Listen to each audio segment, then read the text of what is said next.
অবস্থা বাড়ি ঘরের খারাপ, জলে বন্যাতে ডুবছে বাড়ি ঘর, কিছু তো বাঁচাতে পারছি না, স্কুলে নিয়ে যেয়ে ধুচ্ছি। জল কি আজকে বেড়েছে?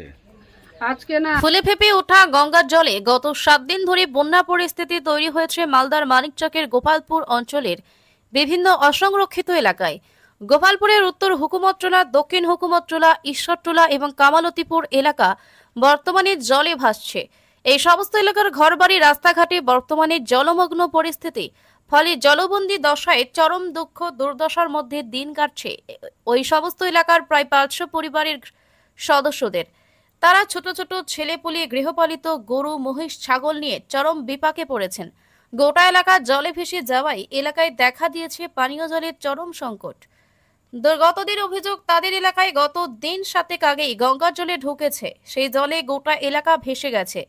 ঘরবাড়ি থেকে রাস্তাঘাট বর্তমানে জলের তলায়, অথচ এখনো প্রশাসনের তরফে কারো দেখা নেই, ত্রাণের কোনো ব্যবস্থা নেই। ফলে বন্যা দুর্গতদের অনেকেরই দিন কাটছে চরম অসহায় অবস্থায়। ব্যুরো রিপোর্ট, সময় বার্তা।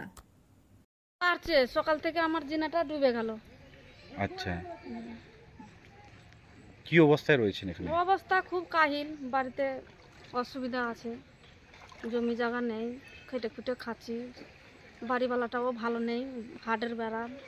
আচ্ছা, জানো, চলাফেরা কিভাবে করছেন? চলাফেরা খুব কষ্টে দিন যাচ্ছে, ছেলেটা এখন পড়ছে।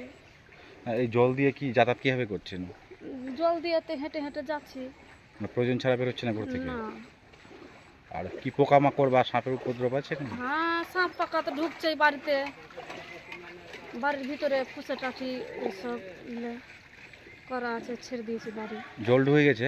হ্যাঁ, ওদিক জল ঢুকেছে, ল্যাট্রিন বাথরুম সব ডুবে গেছে, কলও মুখ ধরে নিয়েছে, আচ্ছা নিচে আছে, সব ডুবে গেছে। নলকূপ, অন্য কারোর বাড়ি থেকে জল খাচ্ছি, আচ্ছা, কিনেও জল খেতে হচ্ছে, নলকূপে খাওয়া যাচ্ছে না জল। কোনো সরকারি সহযোগিতা কিছু পেয়েছেন? না, কিছু পাইনি আমরা।